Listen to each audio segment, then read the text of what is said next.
can you please do roll call? Todd Clemens, here. Erica Connor. Here. Mary Demore. Here. Andy Mankey. Here. Art Schneider. Yep. Here. Craig Burtz. Yes. Jeff Volkel. Coming. Jill Werner. Here. Sherry Winchowski. She'll be here in a little bit. All right, this is an open meeting and has been noticed as such. First up, citizens' comments. We have none. None? Wait. Okay. All right, and then we're gonna move on to the presentations. State legislators Nas and Horlacher are here. Bring it on. If you guys want to come forward and have a seat here, I have some materials for you tonight.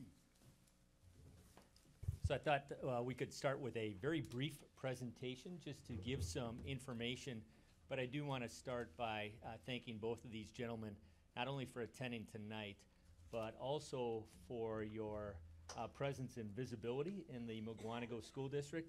So you can always count on these two guys to be at not only school events, but community events. So just last week, we saw them both at the grand opening of the Aurora Clinic in town, and a couple weeks before that at the Chamber of Commerce Awards Breakfast, and numerous other events. So thanks for being so visible and attending all of our activities. We appreciate that.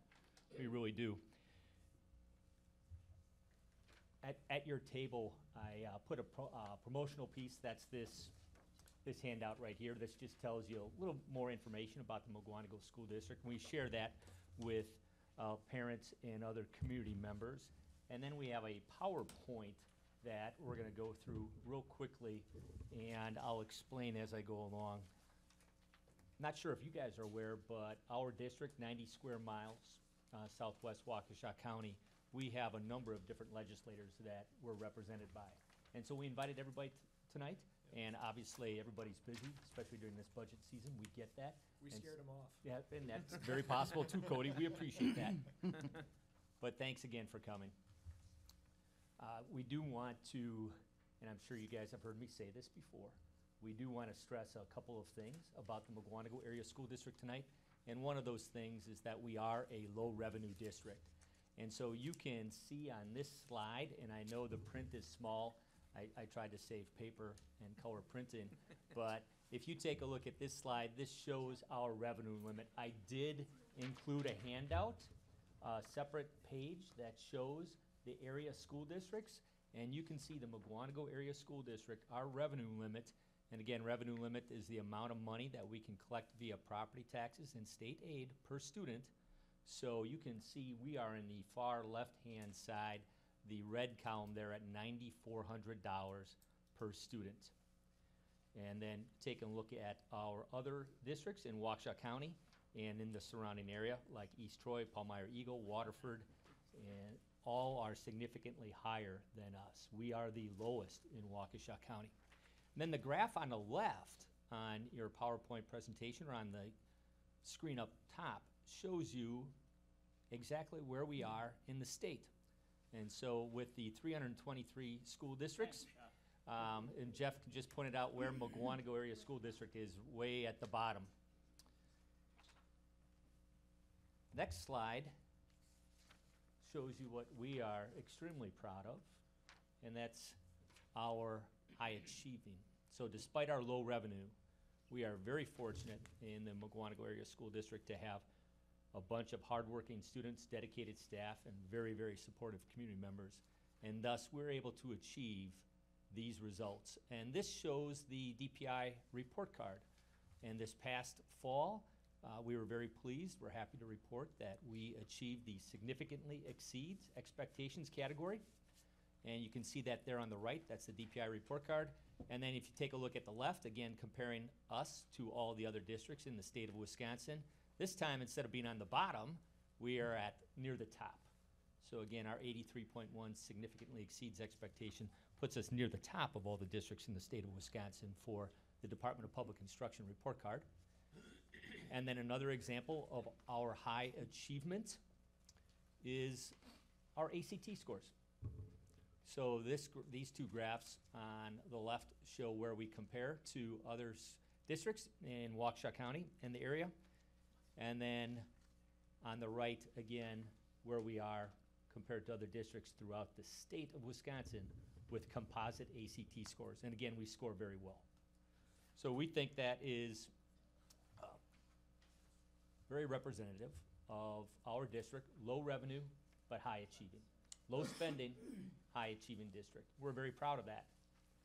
However, we do need some help, and that's why we asked you here tonight. So first and foremost, we want to thank you last year at this time for your support of the Senate Bill 690, Assembly Bill 835, the revenue cap relief bill. That has made a difference for us. So if I had been given this presentation last year at this time, our revenue cap was at $9,200.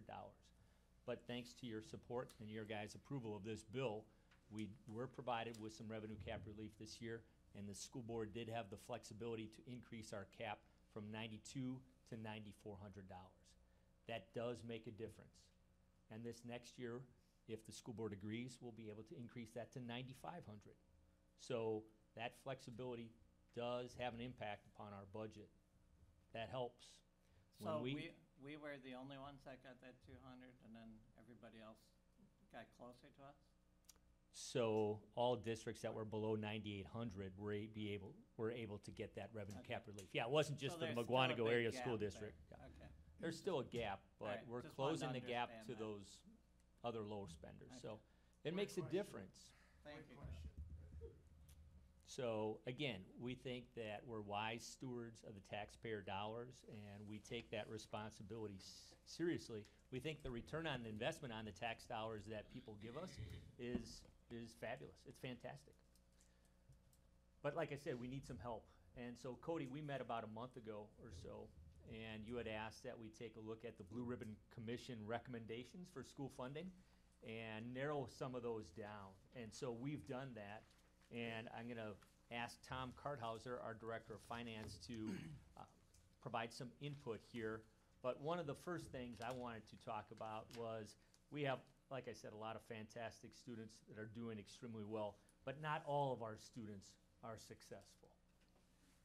We desperately need some help with special education funding and mental health funding. And I know there are proposals in Governor Evers' budget, and I know that those types of things have been talked about across the state for the last few years. And so we are making that one of our top requests, that there is an increase with this next budget, that there's an increase in special education funding and mental health funding. Those students need that help.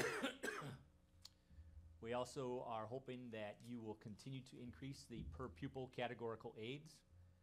And then we put one other request on our list here, and that's increasing the secondary cost ceiling from 90 to 100%. Now, I'm going to ask Tom to explain that a little bit, because that's something I think our board wants to make sure we're all on the same page with too. Yeah, so just to follow up there, moving the secondary cost ceiling from 90% to 100% would be a benefit to our school district here. Receiving $9,400 per pupil for our revenue limits puts us at the essentially the minimum amount, the most minimum amount that we can get. So we are at the bottom with that. And when we are given the most minimal amount of money, we find ourselves penalized when the secondary cost ceiling is at 90% of the statewide average. So if we spend at 93 or 94% of the statewide average, we find ourselves giving equalization aid dollars back to the school funding formula. So I just don't know. It's kind of hard to understand why, when given the small amount of money we are given on a statewide perspective there, that we are then penalized for that. And that's what's happening when the secondary cost ceiling is set at 90% of the statewide average. If that were to be pushed up to 100%, we would find ourselves in the position where we would be in the secondary equalization aid formula longer and not spend so much time in the negative tertiary aid formula. So this is a recommendation that is coming up out of the Blue Ribbon Funding Commission. It's something that we support here. I think it makes sense, not just for McGuanago, but I think it makes sense statewide. It just reduces some of those intricacies that are confusing in state funding, in school funding in particular. So that's our ask here, is that if we could focus on that, that's something that we would feel would help us tremendously, and we're asking for your help with that. Tom, it's a number I don't know offhand, but how many districts are similarly situated with the 90 to 100? I believe that the 424 districts in the state, there's 110 districts that find themselves negatively aided at the tertiary level.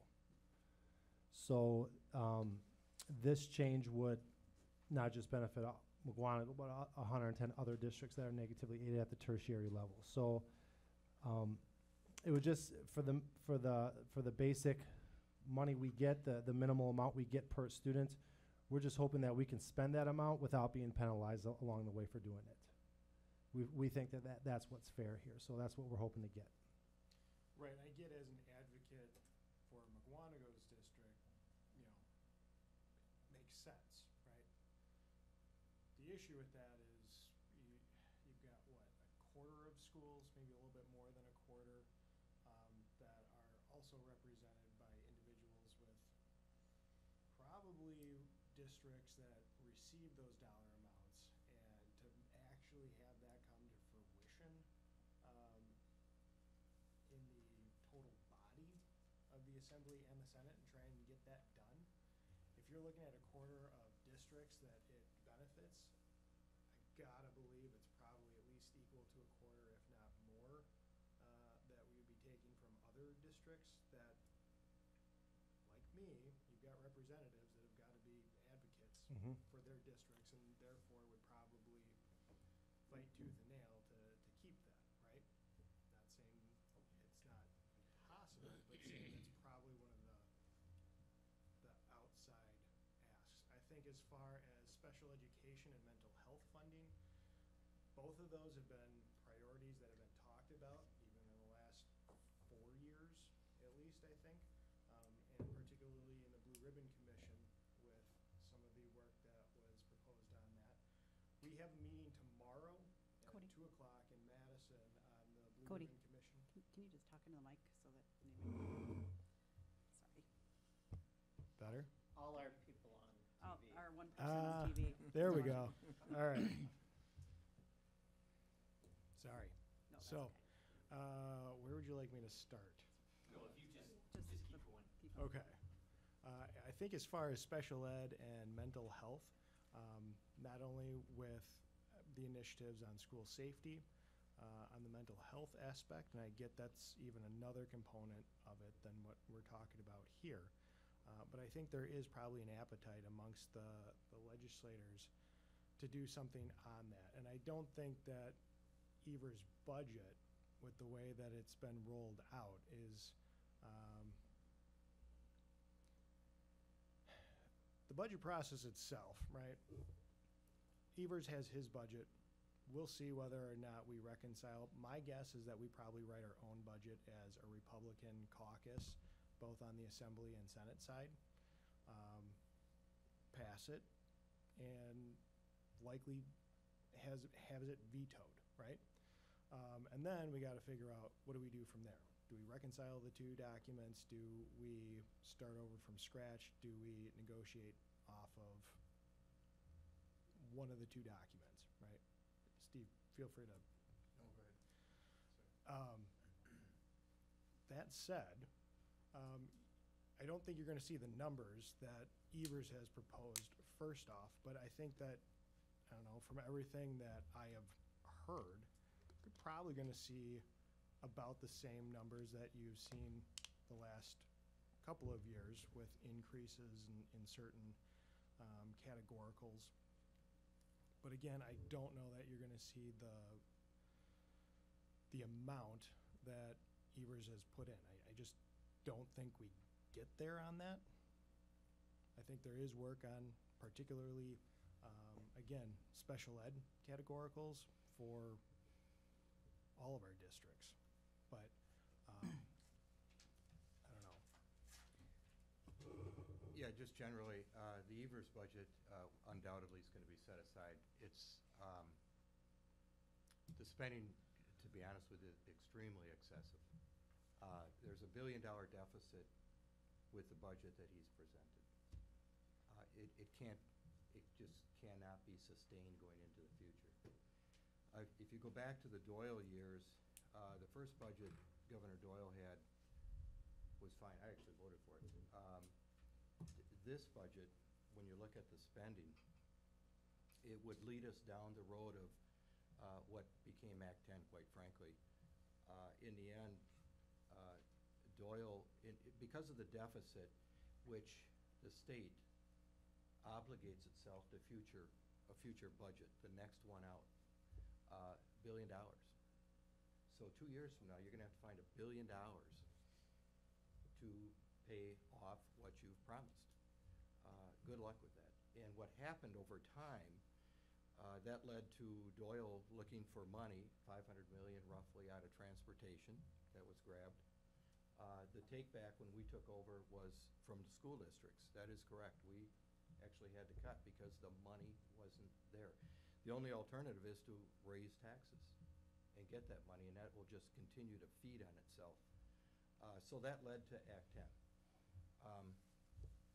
The budget is, if you look at the gap number, it goes from, our structural right now is probably, well, I think it's the gap, is about 800 million.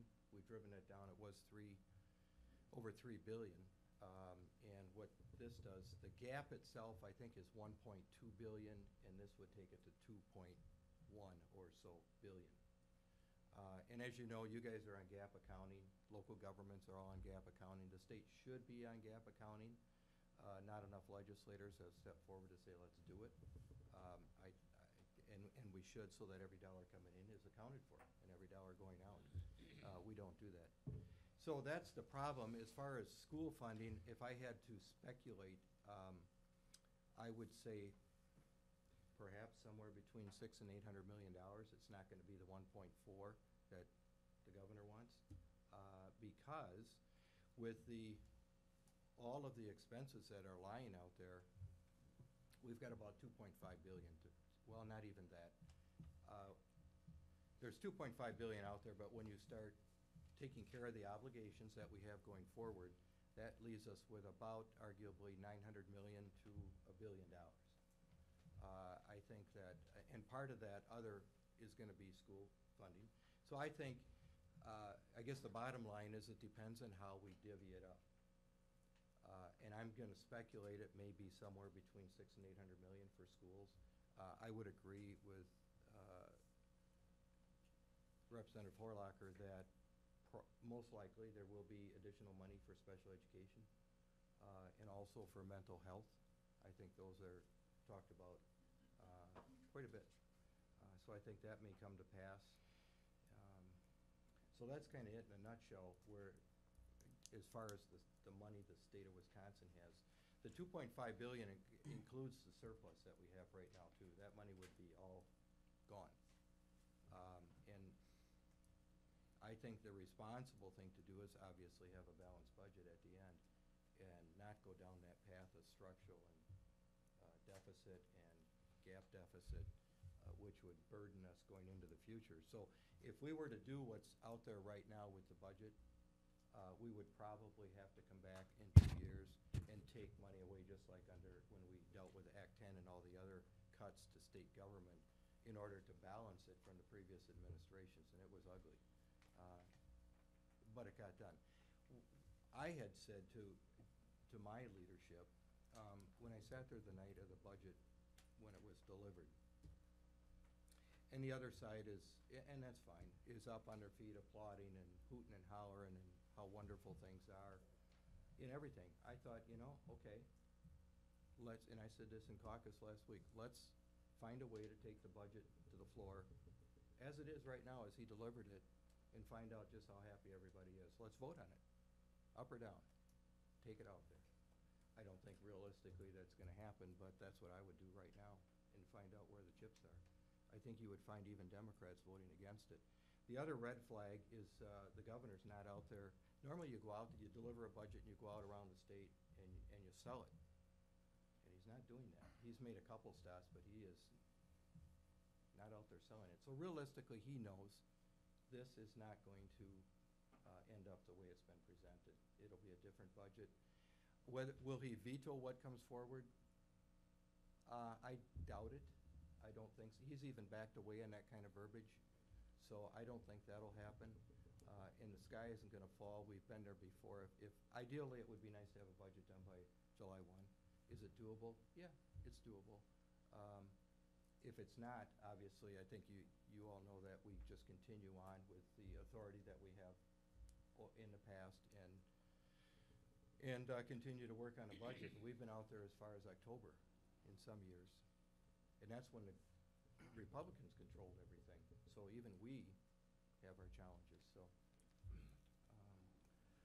And to be fair, McCallum, if I go back to the McCallum days, that's where, if you recall, this tobacco securitization was sold off. I thought that was a big mistake. I did not vote for that budget, even though it was Republican, because there were problems in there with spending and adding to the structural deficit, which finally got straightened out. So, in a nutshell, that's kind of where we're at there.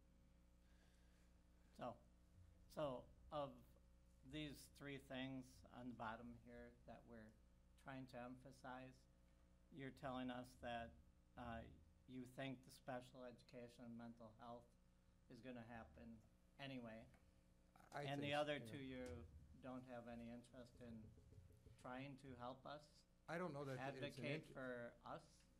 Are you trying to We've lead got them in that districts. I'm direction? just You're trying to lead them in that obviously, direction. that's what Yeah, we're. why don't you just all- ask a question? I just asked. They know that question. Well, the other thing that maybe you don't know is we represent more school districts than just Right. McQuanago. I've got tertiary aides. Tertiary aides, in fact, there was the Blue Ribbon Committee, I believe, was gonna cut those, which would be a problem to a lot of school districts, and I've got a number of them in Walworth County that would be crippled. On the last two, we'll just have to see what kind of money's available and where it's gonna go. We just don't have the money to do everything for everybody. In fact, the lineup has already begun, as far as my schedule, different groups that wanna come in and say, hey, I wanna preserve everything that's in that budget. What, from libraries to you name it. And I'm perfectly honest with them, I said, I don't know where everything's gonna fall until we get going. We just do not have the money to do everything that is in that budget. If we were to pass that budget, I'll be quite frank, I think it would be reckless, and we would strap the state of Wisconsin with $1 billion deficit going forward. Right. Will we do what we can? Generally, not just for McQuanago, but the school districts, particularly in our districts, yeah.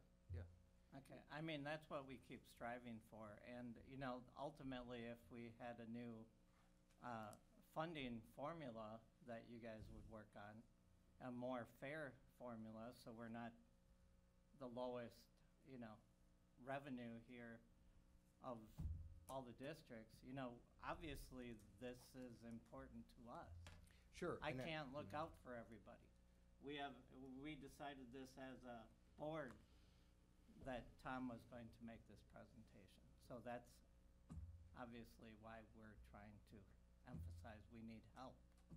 And that's where some of the help with the Senate bill, Assembly bill last session, where we can, we certainly do try to help. The aid situation, boy, since I've been in office, has been talked about.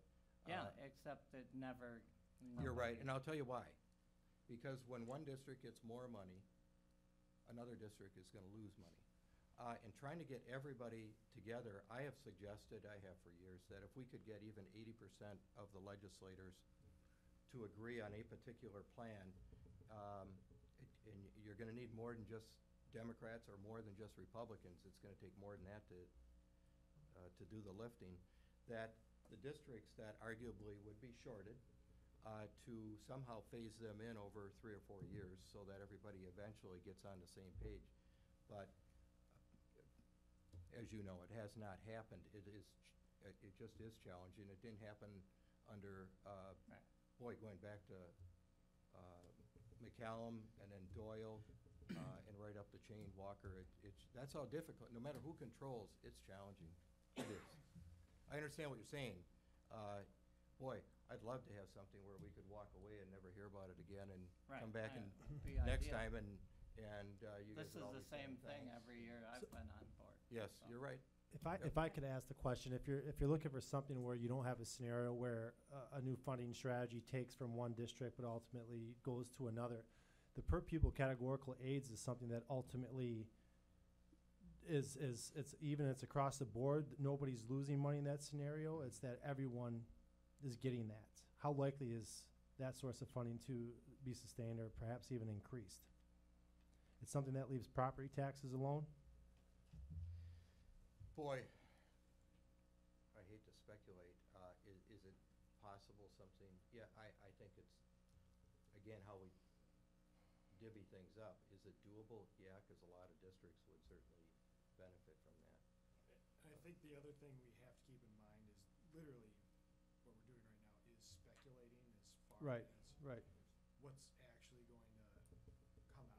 It's a giant game of Plinko at this point, until you get joint finance, we get the Blue Ribbon Commission finalized, bills out the door. Again, those are probably gonna be out tomorrow. I was on the commission, I don't have knowledge of what those are. Luther Olson and Joel Kitchens have been pretty, quiet about what those recommendations are going to be as far as what the commission's going to recommend. I don't know if I'm going to like what the commission recommends, right? I just don't. And to the point that we started with the cost ceiling, you know, look, I'm not selling you a bill of goods that's going to get done or that's going to be something that we can actually accomplish when the mass numbers are against us with other representatives, right? And again, as the senator pointed out, representing a diverse group of districts, I mean, McGuanago versus Palmyra Eagle, right, versus Jefferson, at least in my district alone, is, you know, 3 very different scenarios. So I don't foresee the third bullet point necessarily happening. It could, but I don't know a path that it gets done. I think that your special education and mental health funding bullet point, much more likely to see even in an alternate budget support for. I think that there's a likelihood that that makes it into a Republican budget. The increase to per pupil categorical aids, I don't know. Is there a trade-off between per pupil categorical aids getting increased or adjusting the per member revenue limit? Is it really one or the other? Because our problem really at this time is that when we have to compete against other school districts to hire a calculus teacher or whoever, and they have deeper pockets than we do, it helps to close that gap.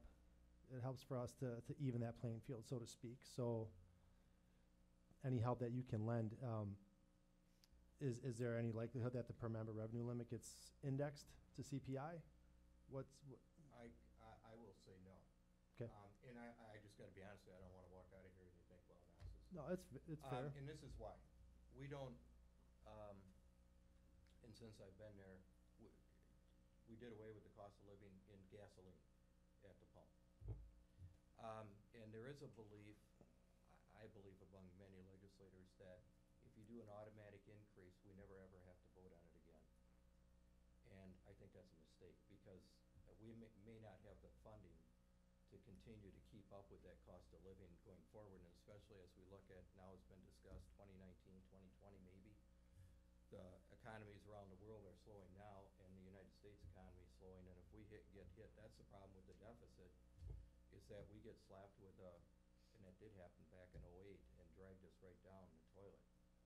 You get slapped, you have your obligations out there, and then the economy slows, you don't have the money coming in, it's like, now what do we do? Well, you cut. And that's what happened and that brought about Act 10 and everything else that I mentioned. So anyway, the cost of living, I don't see that happening. Okay. I really don't. Because it is whether it's with that or salary increases or anything you can imagine in state government to put in, and it's been brought up not only with education, there have been other times over the years where someone will say, let's just do a cost of living. Well, what if you start cost of living in everything? You know what I mean? It just philosophically, it creates a problem.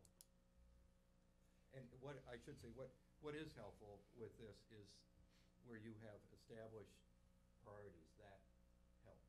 Because there's a lot of stuff, the blue ribbon, everything we talked about tonight, and to know mental health, special ed, and then your categoricals and your cost ceiling, to know, and from other districts too.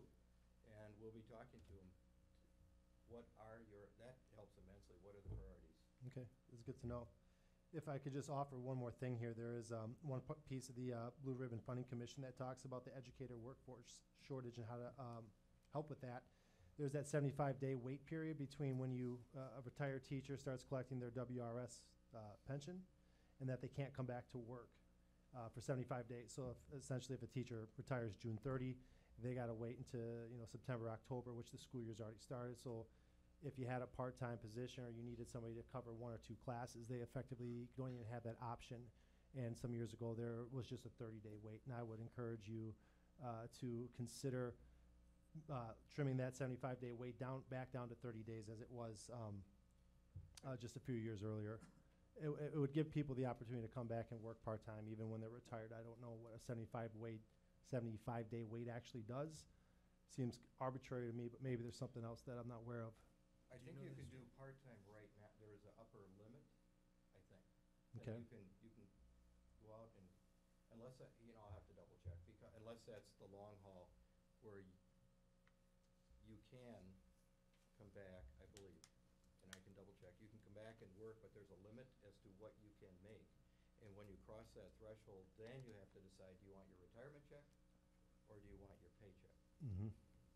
So right now, you can have them back, but it's just that limit. So you're probably talking about those teachers that come back and they bump up against that limit and would like to continue, but then they've got to decide which check do you want. I do know that the law enforcement community, some of them would like to do the same thing and be able to, I believe, go to the tech school and teach. There's TC. Yeah. Now, this is one of those issues that you would have to, when that change was made, the public was pretty upset when they learned about how many people went out and pulled their retirement at a relatively younger age, as it goes with retirement. And we're basically double dipping in the public. So that's one of those that I think if you can sell with the public, it would take that comfort level, but that was a... Tom, are you familiar with when or what the reasoning was at the time for the change from 30 to 75? No, I'm not. Okay. I know that was a recommendation that came from the Blue Ribbon Commission, so that's one that I supported too, and I hope that you would consider that as well.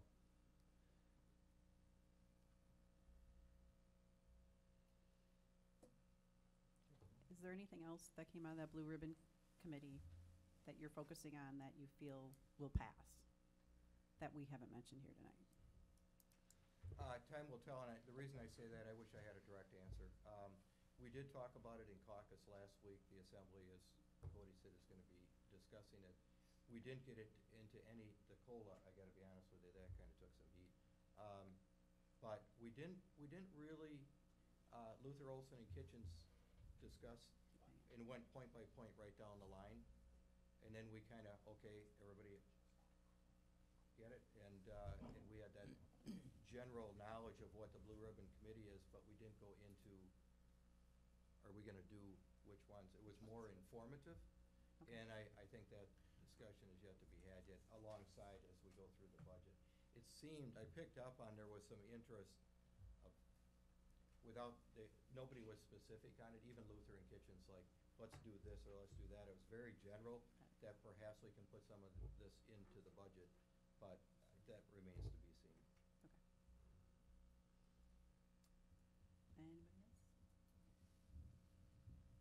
Anybody else? All right. Thank you. Welcome. Thank you very much, guys. We appreciate it. Yeah. Ready?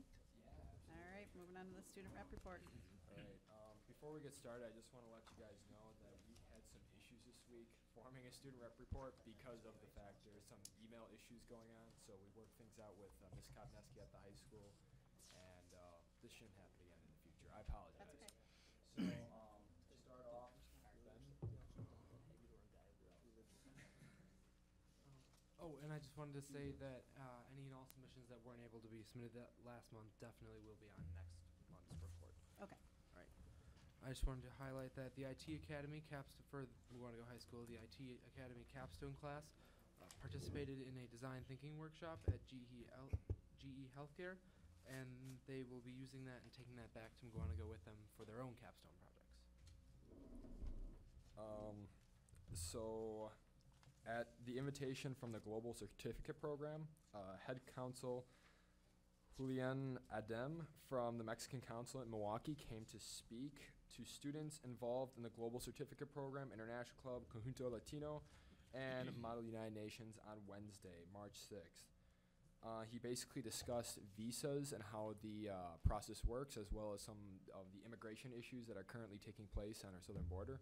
I was present at the meeting, and it was very, very informative and fantastic. We thank him so much for taking his time out of his busy schedule to join us and talk to students about everything.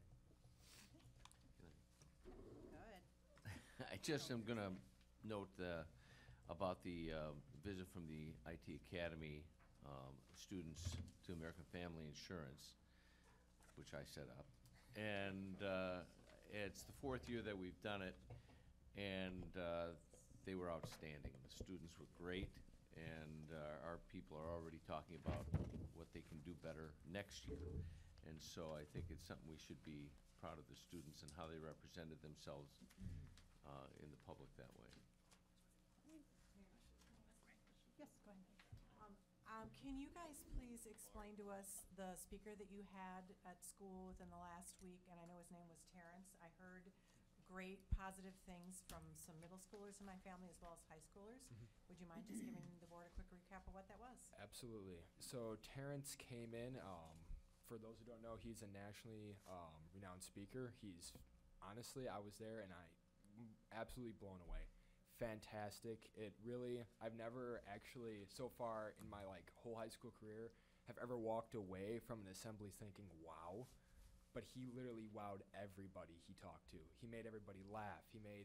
He just really lit up the room, and I definitely recommend that he come back again, or he should come back again, because really every student was just...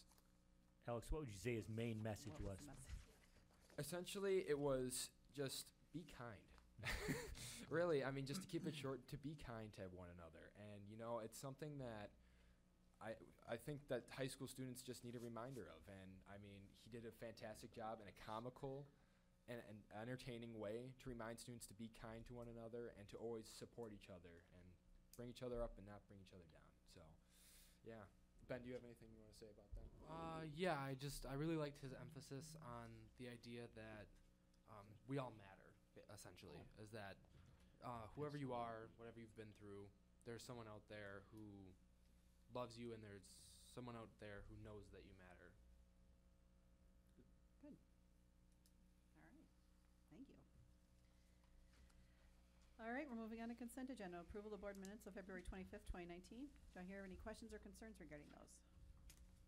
All right, hearing none, it's approved by consent. Next up, action items, appointments, resignations, and retirements. So on page 4, we do have some resignations and retirements.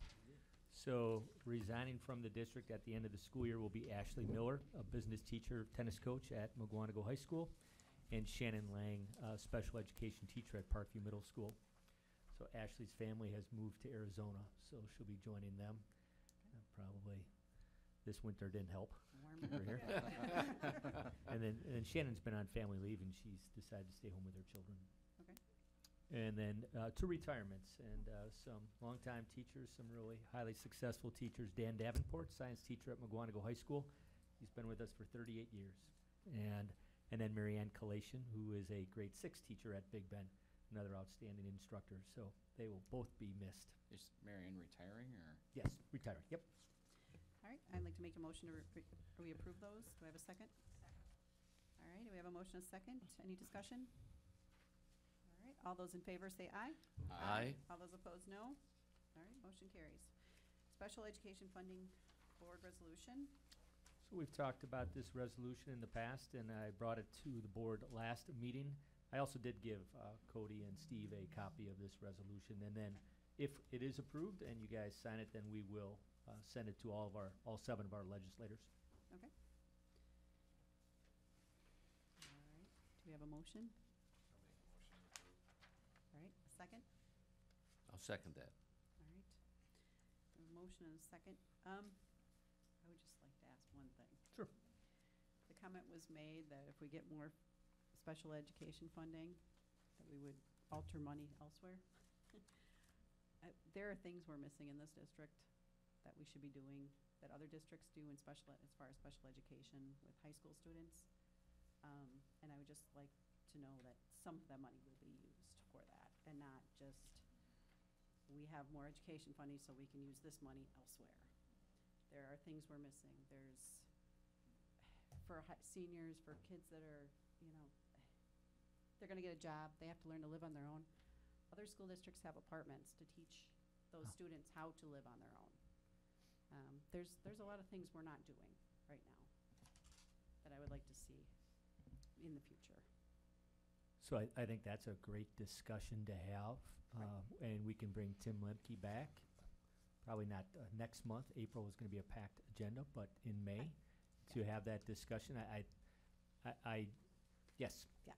And I hear what you're saying. I agree with you.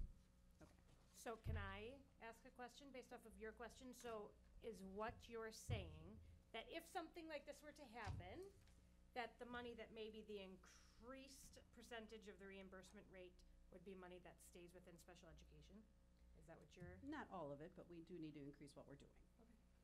So I think this is a good time to ask Tom right now, how much of our Fund 10 monies are spent on special education each year? And what would the difference be? And Tom? On the spot, I Tom. am. Give us those numbers. Approximately $6 million. Our current budget has $6.2 million transferring out of Fund 10 into Fund 27 to pay those special ed bills. Okay? Now we're not going to reap $6 million of reimbursement from the state. That would be 100% reimbursement rate. That's not going to happen. And so if you took a look at Governor Evers' budget, or when the Republicans proposed their reimbursement rate, it's not going to be 100%, but certainly it would be better than what we have now. Correct. And in the resolution, we have the $4 million figure, which is at the 60% reimbursement rate or whatever it is. There will be additional monies, and we certainly, and the board should be part of that conversation. How can we beef up our programs? Okay. All right. Any other discussion? All right. All those in favor say aye. Aye. All those opposed, no. All right, motion carries. Fund 73 OPEB. Okay, so bringing this back here to the board here to talk about our OPEB and some changes that I proposed to you earlier. On page, oops, I'm sorry, I lost my page here. Page 7, excuse me. On page 7, I have outlined the status of our OPEB here. So we had our analysis done. It's been shared with me by our actuaries. We have 2 different analysis that are done. One to analyze the liability created by medical benefits that we provide, or health insurance, and a separate analysis that determines our liability for 403B or any form of cash payment ultimately that goes to our retirees. So everyone's either going to get a health benefit or a cash payment of some sort. And between the 2 analysis, we have a surplus of $386,000 in Fund 73. So in short, we have more money in there for the time being than we need. We are fully funded, which is a great spot to be in, and most school districts aren't in this spot.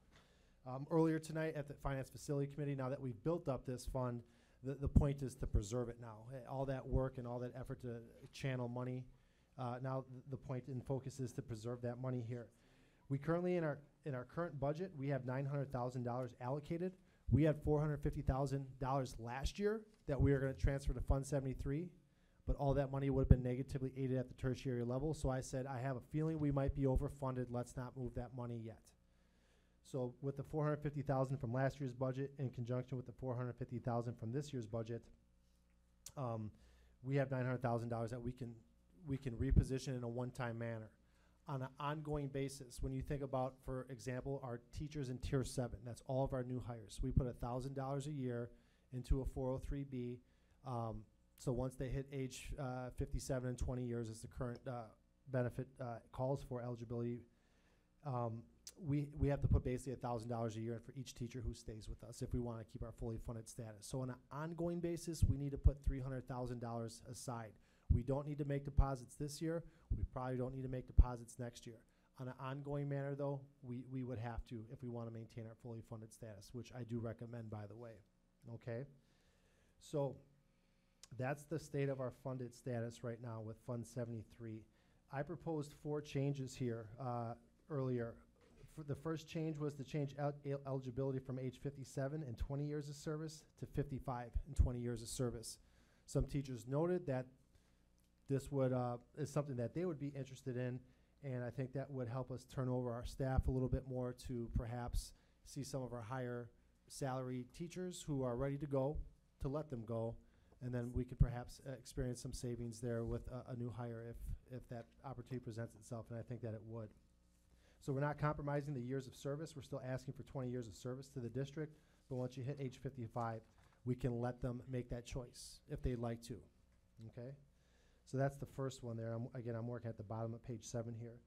The second change that we talked about was offering a one-time early retirement window to teachers who are in Tier 4, and these would be teachers that are aged 50 to 54.99, somewhere in that bucket, and to give them an opportunity to retire and to collect a portion of their 87.5% of their accrued benefit. Okay?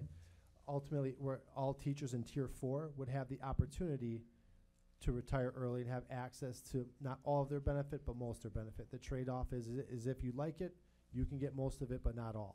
Again, that would give us the opportunity to turn over staff and keep our budgets going in the direction that it needs to. Okay. Finally, the last one that we talked about was offering 2 forms of a retirement benefit to teachers in Tiers 4 through 7, which is at no increase in cost on this particular proposal.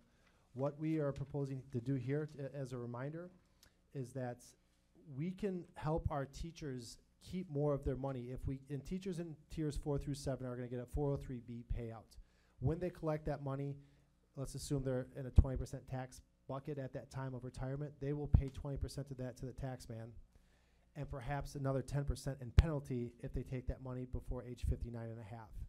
In order to help them keep their money in their pocket and to what they like to spend it on, we can offer that as well in a premium-only HRA. So we can't ultimately let teachers choose, do you want the 403B on retirement or do you want the premium-only HRA? The premium-only HRA can be used tax-free, can only be used to buy medical health insurance premiums. So to maximize their retirement benefit, this is one way to do that. What we are looking to do here is in the teacher's last year of employment, if they get an offer of health and accept it, that demonstrates that they have a need for health insurance. So their retirement benefit would be the premium-only HRA. If they decline the district's offer of health insurance, that demonstrates they have health insurance somewhere else, and we would then give that teacher a 403B. So again, we can't let them choose. IRS says no to that. But by linking it to their last year of employment and if they accepted or declined the district's offer of health, that would ultimately let them land where they want to land without letting them choose directly. So this just kind of gives more freedom and more, this makes sense to me here. So I had our actuaries determine the cost impact of all these changes here. And over a 30-year period, there would be an increase in cost of $233,000 over that 30-year period, which is really, it's $7,700 per year. With any teacher who retires and the reason for that cost increase, I should say this, is that if money is sitting in an account accruing interest, if money gets withdrawn a little more quickly, that money stopped drawing interest because it just went into the bank account of somebody else. So we don't have the ability to earn interest on that, and that's why we're talking about that increased cost there that would live in Fund 73. For every teacher that retires at 56 or takes the early retirement window, we have that opportunity to recoup that savings in Fund 10 by turning their salary over from wherever it's at for an age 55 employee with potentially a newer and lesser experienced employee who might not come with as much of a salary price tag. So that cost in Fund 10 would be on average $7,700 per year. That would show up in Fund 73, but we'd have the opportunity to save that much, if not more, in Fund 10. So I recommend to the board that we make these changes in Fund 73 for the eligibility, the early retirement window, and allowing for the premium-only HRA. Okay. Is there any questions I can answer? Are you doing the permanent changes, what I saw here? Because I know some districts, like Milwaukee, where my wife works, they've given the window of 55, but they kind of roll it out that you don't know if it's always going to be there. It's a temporary thing where they Yeah. allow them to do it. Here, it seems like you're doing a permanent. So the age, that's good. I'm glad you asked that question, Todd. Thank you. The age 55 and 20 eligibility purposes would be permanent. Now, if we had massive teacher shortages, then I would recommend that we move it back, okay? If I was a business manager in a northern school district in way northern Wisconsin where teacher shortages they're tougher than what we have here, and I would make this recommendation. I'd say we should have teachers, if their retirement benefit eligibility was 60 and 20, I'd say keep it at that. If you have a shortage, don't make it easier for people to leave. But we have people that do apply for jobs in our district, where we're situated here between Whitewater and Carroll and Milwaukee, and lots of good teacher colleges in the area here. We do get good applicants here, so I do think this is an opportunity that makes sense. It doesn't make sense for everyone, but in our case, I think that it does. The age 55 and 20 eligibility would be permanent. The early retirement window would be a limited time, not something that we would continue indefinitely. We just try it one time, see where it lands. We could consider that again down the road, but that's not a part of this discussion right now. The premium only HRA, that would be permanent. We'd keep that going. Any other questions? No? I would like to make a motion. We have to do these individually. I guess it's really up to you if there's. Well, you said that, but you tell me on the action. Make your motion. When you make your motion, do you want a motion to approve all of them? You can I try would that. like to, yes, per the recommendation on page 8, the bottom of page 8, I would like to make a motion that we approve all 4. Second. Okay, we have a motion, a second, and just for clarification, Jeff's wife is not in these categories, so he will be voting. This does not pertain to them. All right, do I have any further discussion? All right, all those in favor say aye. Aye. All those opposed, no. Okay, motion carries. All right, Finance and Facilities Report, the 1920 health insurance proposal. We're gonna Yep, so we have Eric Cass that's going to join us for this conversation here. Eric is our health insurance consultant. Some of you have met him before. So we have the handout here. We have a so we have the handout going around. We also have some other copies here that I can hand out to anybody that's in the audience here, and I'll do that shortly. So Eric's going to guide us through the process that we took to get to where we are, talk about the recommendation that we're about to make, and we'll answer any questions that you might have. So I'll wait till everyone has one here. You have two PowerPoints, two presentations. One is 17 pages long. We could certainly answer any questions you might have that's within it. But we also have a modified one that's holding the recommendation that we're bringing to you tonight. I had created a goal of targeting a 5% increase for this upcoming budget, and that ultimately is we are achieving that objective here tonight. In talking with other school business managers, and Eric is a former school business manager, there's a belief that 75% of your operating budget should be dedicated to salary and benefits. And if you're too high or too low, you might find yourself in trouble. The proposal that we have here tonight keeps us right where I think we want to be, which is we're making a budget that's going to be about 74 to 75% dedicated to salary and benefits. I wouldn't advocate for putting too much into salary and benefits or not enough. So this, in my opinion, is keeping us right where we need to be. So If there's any questions about any of the information that we have, please speak up and ask myself or Eric. And with that, I'm going to turn it over to Eric to kind of walk us through how we got to where we are, the process, who we sought bids from, and the recommendation we're making here tonight. Thank you, and please stop me at any point in time if you have questions. I know sometimes I can talk in a very technical manner, but I'm happy to answer those. So just leading into kind of where we are here, let me give you a little bit of sense of what we've been doing throughout the past year with Tom, Susan, and their teams respectively. We've been tracking your data in terms of your utilization and what amount of money you're paying into Anthem on your premiums. And I think a year ago or so, I came in front of you and there's some familiar faces, and we talked about how your premiums being paid in versus the claims being paid by Anthem wasn't really matching up. And we were predicting that you were going to get a pretty significant renewal last year. Well, luckily you had what's called a rate cap, and you weren't able to go above 12.99%, but Anthem had calculated that you should have gotten a 30%. Now, pump the brakes a little bit, that's what they're telling us, and you would have never gotten a 30, but it gives you a little bit of sense on where you finished your last year. So as we began tracking that data for the 18-19 school year plan year, we were seeing a lot of the same things happening. The utilization wasn't quite as high, but we were working with Tom and Susan and letting them know that we need to begin preparing for what could be another significant renewal. And we were thinking that it was probably going to be around 20%. And the feedback we got very pointedly was we're not going to be able to have a 20% increase in our budget, right? That's going to get way above the 75%. So what we do then is we begin working with our school district clients to research and evaluate different changes or manipulations to the health plan that can help drive down those costs. So we do that very early on and proactively for a couple of reasons. The major reason is to plan for what the data is telling us, number one, but it's also to prepare and making sure that we have time on the back end to work with district staff and things of that nature to educate them on any of those changes. So we knew that we were probably going to get a poor renewal, which we ended up getting. We got a 22% increase proposed from Anthem on the current plan. But as we looked at that, we also asked them to provide us some alternate changes. And we had, I think, 4 or 5 different plans that had different tweaks to them. Deductibles were increasing, co-insurance, co-pays, different things were happening. And we do that because we want to understand what they're valuing them at.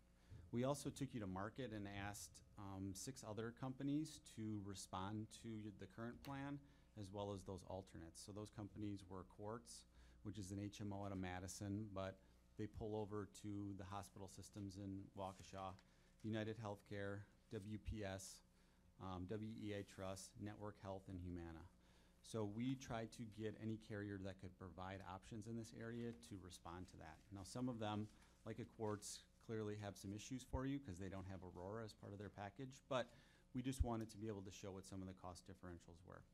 So we tried to blanket the market with those options. And from that, it allows us to do 2 things. Number one, it allows us to validate those options. And so when we take you to market, we're able to see what carriers are pricing it versus Anthem. And it allows us to use the market to help drive down your costs. We were given that goal of 5% or less. And so we were using the market pressures to help us do that. So in the next couple of pages, what I'm going to walk through are 3 things. Number one is the current plan that's in place right now through June 30th, 2019. The proposed plan stacked next to that. Then we're going to talk about the current rates compared to United Healthcare's proposed rates. United Healthcare bubbled to the top of having the best proposal, economically speaking, for the school district. And then also the financial breakdown. So how does that really fit in to that 5% commitment or budget that Tom had talked about? So on the first page, you see there's going to be some changes and modifications from the current plan into the proposed plan. The first one is a change from when the deductible will reset. Currently, your deductible is not aligned to your plan year, so your rates turn over on July 1, but your deductibles don't reset until January 1. So we're recommending that being changed to July 1 so that your deductibles will begin to reset along with your actual plan year. And we're doing that for a significant reason as we get further into the proposal around helping to fund or put resources into individual accounts for staff potentially to help drive down the liability of the deductible increase. So then the next thing you'll see is the increase in deductible. On a single and family currently at $500, $1,000, recommendation is to go to $1,500, $3,000. A lot of the remaining points are very similar or the same, But one thing that I want to stress is that this is what's called a qualified plan, which means that 100% of the discounted rate for medical and RX goes against the deductible until the deductible is met. Once you reach your deductible, you begin to pay the office visit and prescription drug copays until such time as you reach your out-of-pocket maximum. So again, first tier or corridor is going to be the deductible. The second tier or corridor is going to be the maximum out-of-pocket, depending upon if you're a single or a family plan, okay? As you can see, the copays are very similar, but again, they're after the deductible. One thing I want to point out, and it is footnoted, we're only showing, because it gets a little bit too wordy, we're only showing in-network. Currently, there's about 98, 99% utilization in-network. Just know that pretty much everything on this page doubles for out-of-network charges, but very minimal utilization on out-of-network providers. So looking at the rates then, which is listed on page 3 of the presentation in front of you, we're looking at rates on the left for the current Anthem plan versus rates on the right for the proposed United Healthcare plan. One significant change, and I think positive for this plan, is that the current plan structure with Anthem has a very narrow network associated with it, as well as a broad option. You can see the rate differential is significant, almost 20% to 25% higher for the broad network versus the narrow network. And that's where you'll see employee priority. The priority is the narrow network for Anthem on the left, where employee broad would be the broad network. What United Healthcare is bringing to the table is a broad network option. So when I say it's a nice addition for your staff, is we were able to bring Freighter and some of those providers that were cut out. I think Wheaton Franciscan. Columbia, St. Mary's. Yep. Are able to, if this is ultimately approved by you, will be brought back into the mix and accessible to those individuals that are on the plan. So it provides more options and opportunities with the United Healthcare network. We're able to do that and use those market pressures and the network discounts that United Healthcare has to drop down those rates on their broad network even below what the priority network is able to offer. One thing that I did footnote on here as well is you do have Medicare supplements for those staff that are either over age 65 or maybe have a spouse that is over age 65. I'm showing you the enrollment. There's 26 plans. There's rates associated with those, but it gets way too long. So that is part of the analysis, but we're not showing you the actual rates on this page. So apples to apples from a network, what I can tell you is that Anthem's broad network and United Healthcare's broad network are basically the same thing in terms of access. People can pretty much go anywhere they need to get to access their care, and they also both have a very robust national network for those individuals that might live out of state, which you do have some retirees, and those individuals that might be traveling. So it is very, very similar in terms of what it offers. Getting down to the bottom line, then what we do kind of at the middle there is we look at what your total annual premium is. Under your current Anthem plan, it's just short of $8 million that is spent on medical premiums. With the proposed United Healthcare plan, it would be just short of $7.5 million. So almost $500,000 or about a 6% reduction on rates from current Anthem plan to the proposed United Healthcare plan, okay? Yeah, one thing, yep, Susan whispered to me. One of the things that United Healthcare stepped up and did is offered a second-year rate cap of 11.5%. So I failed to mention that, but that is another positive, is that when we look at switching companies, we don't want to have to do this every year. We want to try to keep you or any of our clients with the same carrier for as long as possible, as long as economically and service-wise and network-wise we're able to do that. So that's an 11.5% for the 2021 school year. I just have a question for clarification. On page 3, the way I'm reading this, it shows the rates for 18-19, for example, employee priority, 77 are enrolled, $826.25. Okay, is that what over what time frame? That's a monthly premium. Okay. Then on the right, it shows rates effective from July 2019 to end of June on 2020. It shows a rate of 0. Does that mean there is no premium paid? There is no priority network or narrow network Uh-huh. that would be offered by United Healthcare. It's gonna be one single offering, which Okay. is a broad network option, versus Anthem has a priority, which is a narrow network that cuts out Okay. Freighter, Columbia St. Mary's, and some of those other providers, and they are also offering a broad network. Okay, I just wanted to make sure I was, So Jeff, if you look at there on that left-hand box there on page 3 there, that's our current distribution. The people in the dark blue at the top are in the narrow network, so to speak, and the people in the light blue are in the broad network. Those are the number of folks who are choosing to buy up and keep access at a higher cost to get access, to keep access to Freighter. I The guess box what on I the would- right ultimately says everybody gets access to all the options. okay. So you don't have to parse things out between narrow network and broad network. There's one network and it's big. So, in the end of things, out of pocket per month, how is this, because personally I'm affected. I'm just curious, I'm trying to figure out, okay, is it more expensive, less expensive, or what? Are you speaking to the To the staff member? teacher, to the staff member, out of their pocket? Sure. So from a premium perspective, we're going to get to deductible funding here in a second. Tom, jump in here if I'm wrong, but I think the intention is that all staff on the proposed plan would pay 12%. Yep, that would stay the same. The 88-12% split between employer and employee paying that would stay the same. I think to answer your question, we should go to page 4 and walk through that, and then I think we answer your question, Jeff, okay? Okay.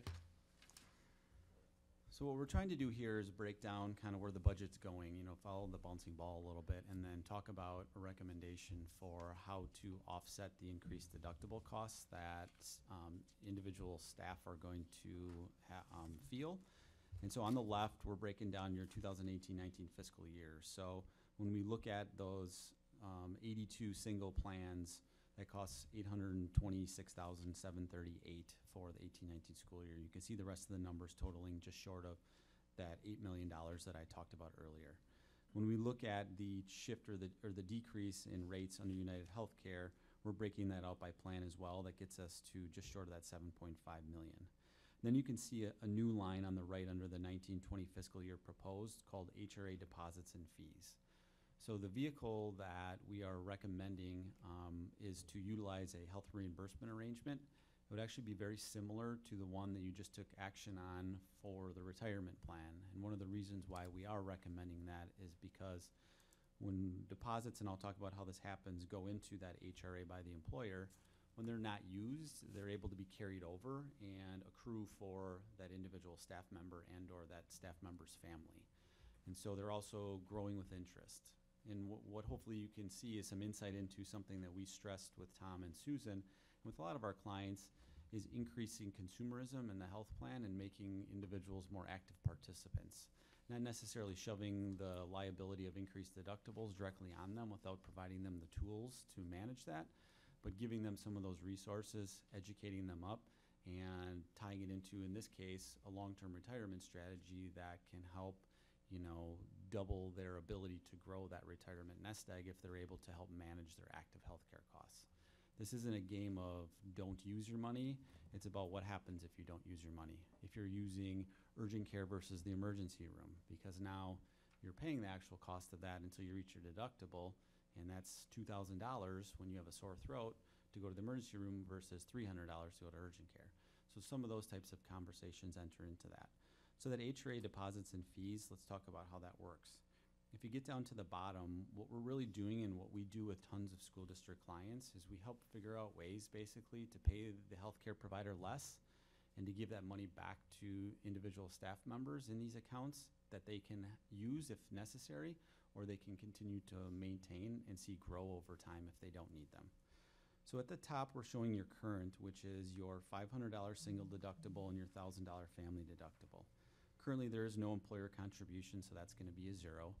And they are responsible for $500 single or $1,000 family, right? Pretty simple. Then what we're proposing at the bottom is the deductible increase again to $1,500 for a single plan, $3,000 for a family plan. What we're then recommending doing is taking the savings associated with the drop in premiums and depositing $1,000 on a single plan and $2,000 in a family plan getting to the same bottom line of an employee responsibility on a single plan of $500, on a family plan $1,000, right? But what we're not shining a light on is for those individuals that don't use their full employer contribution, they're able to continue to maintain that and carry that over time. So play that 3 years from now. If I'm a single teacher and I get my $1,000 in 1920, I get my $1,000 in 2021, and I get my $1,000, the 3 years I get $3,000. If my costs don't reach that $3,000, that continues to accrue at a fixed interest rate of 1.8% over time. I get an individual quarterly sheet. I get a little credit card that I can use, so it's a very seamless and simple process for staff. And I'm able to see those funds and help manage those funds. Again, I'm an active participant in paying my health care and making the decisions that are right for me and my family. Again, stressing it's not about not accessing care, it's about accessing care that's appropriate and helping to maintain their ability and giving them the tools to utilize those accounts. So that's kind of how the HRA would work. If you get over on the right side, then what we're showing is what a 5% increase would be, which is listed as that grand total. The grand total would be the subtotal above, which is the drop in premium costs, the addition of the HRA deposits and fees, and then we're showing you what a 5% budget increase would be, and the proposal would be about $127,806 below what the 5% budget increase would be. So just a little bit of wiggle room in that. A couple of things that I would point out on the HRA that we always talk about is an HRA, only the employer can make contributions. So people around this table might have heard about an HSA or a health savings account. So we also put this in with our staff, but a major reason why we don't, when we see the HRA being a potential solution long-term, is HSAs are great tools, but when you retire, you can't use them for health premiums. You can use them for deductibles, co-pays, things like that. But the biggest expense for somebody that retires prior to age 65 towards health care is gonna be the premiums. And so the HRA can be used for premiums, and it can also be used for deductibles and co-pays and things of that nature. So it provides the flexibility that's expanded with the only difference is that only the employer can contribute to that. So we partner a flexible spending account with that and work with staff to help educate them on how they can use those two tools together that are integrated on one little credit card and make the best decision for whatever their family income and needs are. So the employee, even after they retire, can use this account to pay their medical bills? or Yep. whatever, Yes, Until and the money runs out. Correct. They can use it in conjunction, if it's a tier 4 through 7 teacher, they can use that in conjunction with their retirement benefit. So what they accrue as an active can be used in conjunction with their retirement benefit if they elect to choose the, premium-only HRA upon retiring. And just to be clear too, that if they would resign, their balance is portable with them as well. So it's very similar to an HSA where when the money goes in, it's portable and can be used towards those healthcare expenses. And to clarify, you can still enroll for flexible spending and use that and leave your HRA untouched. And Correct. allow that to grow so that when you do retire, potentially you can take that. Correct. So Susan, Jeff, would this be an attraction for young teachers, this plan? The nice thing is that it doesn't, I think it's an attractive plan for all teachers. Okay. It lowers monthly premium overall for all teachers. It allows for a broad network. So, I have a big mouth, I usually don't need the microphone. It allows for a broad network, which has been really kind of a niggling problem for a lot of teachers, just because Freighter and medical college is not accessible for the great amount of our teachers. So if you have a specialized condition, that's not something you can access without a 30% premium upcharge. And then the ability to be able to build a fund, even if you're 5 years from retirement, it's a great access. And I think it really builds financial wellness and financial education for our employees, which I strongly believe in. We teach it to our kids, we should be helping our employees understand it too. Okay, last thing, and we know Cal Maraine's going through some financial issues because of their health benefits. This is gonna be better, or explain that real quick, how this is gonna help us versus what's going on over there, because it worries me. One of the things that Kettle Moraine is backed up against, and maybe you can speak to this more, is that they're in a situation where they already are at deductibles of, yeah, 5,000, 10,000. We're in no way, shape, form. We are trying to get ahead of Right. being in a more of a preventative type of situation than behind the 8 ball, which is where Kettle Moraine is at this point. So I think one thing that I want to comment on here, just to make sure that we understand this here in the room tonight, that to use a family plan example of a $3,000 deductible, there's $1,000 of exposure to the plan participant, and then there's $2,000 that the district would contribute into an HRA. So the employee could use $1,000 through flex spending and pay that first $1,000 tax-free, and then pay the second $2,000 through the HRA that we provide. Those first $3,000 in costs are qualified costs, so there isn't a $10 office visit copay within that first $3,000. There isn't a $250 emergency room copay within that first $3,000. You're going to pay the actual cost of what that costs. So ultimately, what we have is we're introducing consumerism. You're going to begin to ask yourself, is there a generic version of this drug that I can get that is just as good? People are really going to begin to understand what the cost of medical insurance is, and if we don't introduce that concept, we're just rearranging chairs in the Titanic, and it's going to go down. Those are my words. That's what I've seen. That's what the data says. That's what the history says. So I think to help we're not increasing the exposure at this time, but we're asking them to become true consumers, and here's some money. If you can hang on to it, keep it. You know, as Eric said earlier, this is not limiting access. How'd you say that? Sounded good, Eric. You're not limiting access, but people have to ask themselves, do I really need this? Is this the appropriate care? So by getting consumerism-styled behavior, Craig, is going to take us a big step in the right direction. It's not going to solve anything because high-cost claimants, there's no preventing that. If we have 4 to 10 of those or whatever it is, we're going to be in trouble, just like any employer was. So there is no magic bullet for that. We can't prevent that, but what we can tweak is the behavior of the average person who's seeking the average procedures, the average, pharmacy drugs and whatnot. What was important to me too was to be able to find a plan that we were still going to be able to recruit and attract candidates to our school district as well.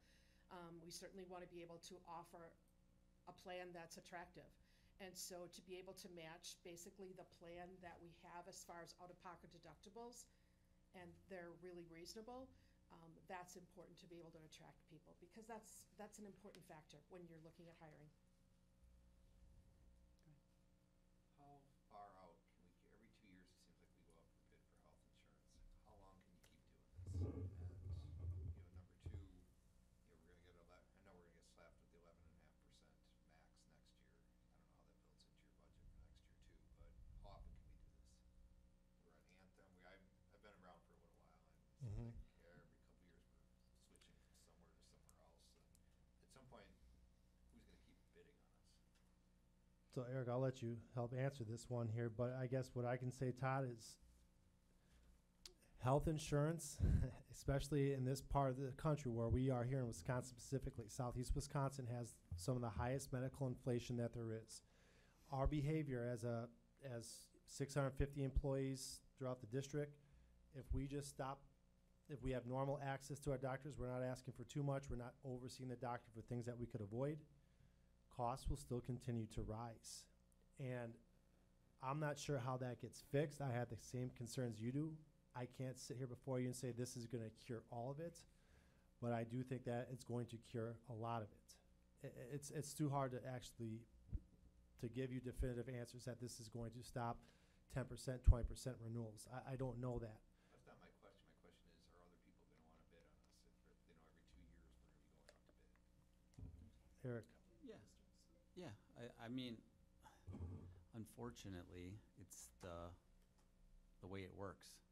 I mean, as I talked about, when you are looking at bigger change within something like this, which is your second biggest line item, and looking at 500,000 to 1,500, 3,000, which is pretty significant change in terms of plan structure. One of the major things, and what we tell carriers, is that we're doing this because we're validating what the marketplace is pricing these plans at. So I think if you're simply resistant to change in your health plan and not wanting to be open to carriers partnering with you, that's when you're going to find yourself in trouble with carriers not wanting to bid and respond to that. When we're taking you to market and we're showing them that change is happening and they're open to change and creativity in different programs that carriers have, we pretty much had everybody except for Humana respond to us.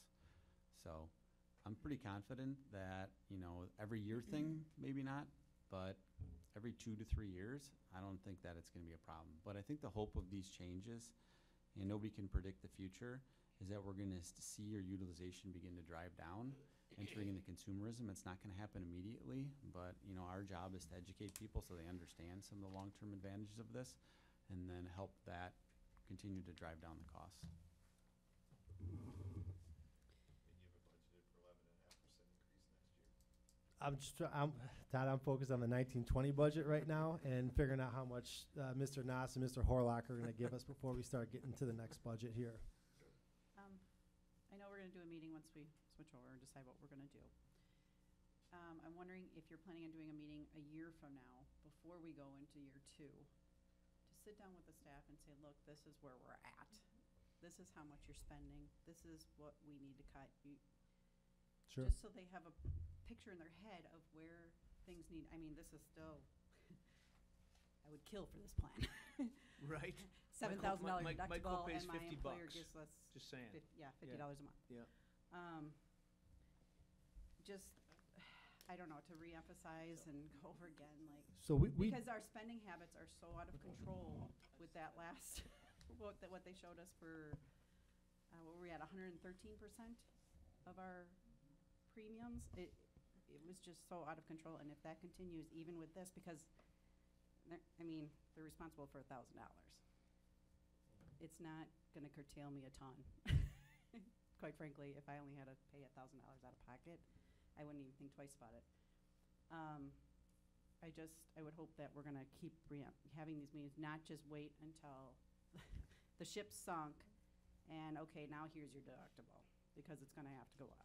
Okay. So one of the things that Susan and Tom have done a nice job of, not only with health insurance, and also with Eric and National's help, they have been making a significant effort to educate our staff on retirement plans and on health insurance and all the other things that are financial related. So we're doing a much better job of that, and you're absolutely right, Mary, we have to do more of it.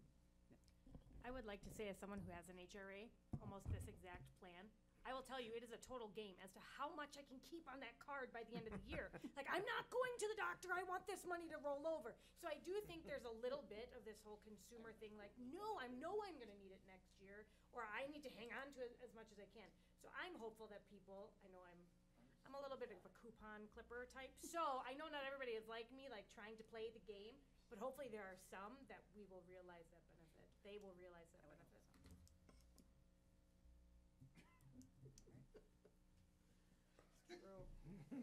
Anybody else? I get that balance every month, and I'm like, yes, it's growing. We didn't go to the doctor for 30 days. Are coupons online now? Do you still clip? Do you still cut? It's When I have a $7,000 deductible, my kids go to Children's Hospital to get reevaluated. It's $3,000 right there. I'm self-employed, so if anybody wants to talk to me about the whole thing, So Todd, in I'll 2 make you all years, cry. Art is going to personally fund. He's going to start our insurance. That's why I coach. Jenny Craig is not on his Code plan. out on the So, field, you know? If we're done with this conversation, gotta bury so just Thank you, Eric. we'll be looking for approval next week, right before our strategic plan. Is that still the plan, correct? Yeah, so our strategic planning meeting next week.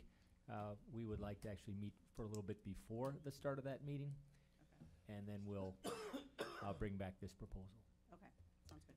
So then if I could, We're gonna have to recess yeah, and I think go we into- do need to go into executive session at this time, and then we'll finish up the rest of the agenda after the hearing. All right, I'll make a motion to move into executive session with a Second. 5-minute only break. Thanks, Jeff.